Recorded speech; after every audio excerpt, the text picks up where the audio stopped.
Qoftë lutruar Jezu Krishti, ndëgjues të Radio Marisë e Kosovës, jemi drejt për drejt këtu nga Misioni Katolik Shqiptar në Thurgau të Zvicrës. Sot në vigjilën e festës së Pashkëve, nga zemra ju uroj gjithë të krishterëve gëzuar Pashkët. Paqja dhe bekimi mbi zotroft në familjen tuaj.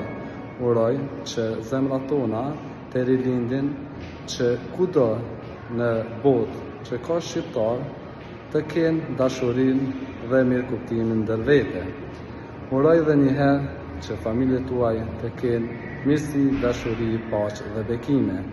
Për ju përcjell disa pamje nga misioni ynë katolik shqiptar këtu në Thurgau të Zvicrës, konkretisht sot mesha thuhet në Frauenfeld. Kalofshi mirë dhe uroj bekime dhe hire të Jezu Krishtit.